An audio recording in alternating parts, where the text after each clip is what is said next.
Hello Madi, how are you today and how are you tomorrow? For today's video Madi is nagsuklay pala ako sa aking Junakis nito. Kasi kaninang umaga man ito papunta man siyang school. Of course, hindi pwede Madi na hindi pabalunan ng kwarta yan. Parang ako din yan, mukhang kwarta.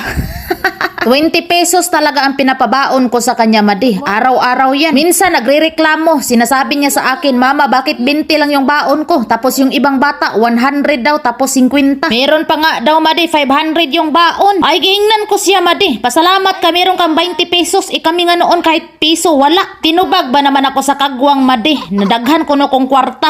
Feeling niya Madi, daghang kwarta iyang inahan. Ginoo ko, nagkabilat-bilat na lang mangganig tinipid Madi. Kay para naalay ipalit og gatas, og diaper, og pagkaon na mo. Iba na talaga ang mga bata ngayon Madi. Kay demanding na kayo jud. Akala nila yung mga ginikana nila is nalibang og kwarta. Giatay lang. Grabe na ka mga demanding Madi.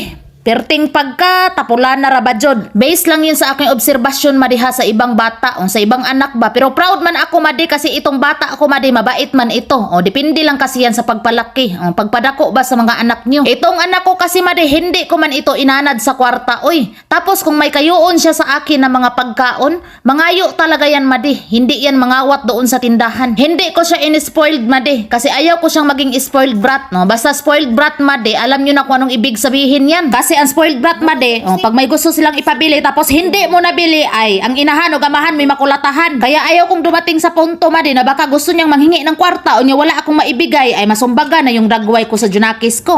Based rin sa obserbasyon ko Madi ha, tulad nung iba dyan, kulatahon nila ilang ginikanan kay mangayo og kwarta ay para ipalit og ilimnon niya, hindi man mabigyan. Unya tigulang na yung ginikanan nila, sipa-sipaon na lang, kulang na lang ihagbong og pangpang. So yun pala ang ginawa ko kaninang buntag Madi no, naglinis ng hugas. Ako lang naman ang makakita sa hugasin dito. Tapos gusto ko sana magluto ng sabaw Madi ba or something, basta soup Madi. Unya sabi ko ay diet man day ako ngayon oy. Kaya kumain na lang ako ng pan dito. Na-remember ko Madi, nung nagpunta kami sa mall, mga 3 years old ata yung Junakis ko.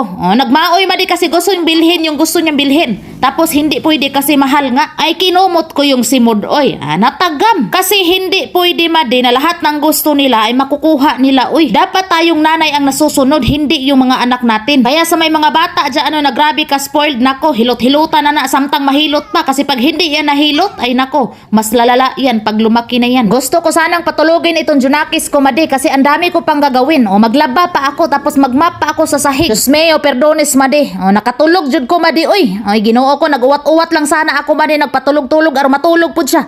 Pero ako yung nakatulog na wala na akong nagawang trabaho ngayong adlaw Madi. Uy, puro tulog na lang jud, uy.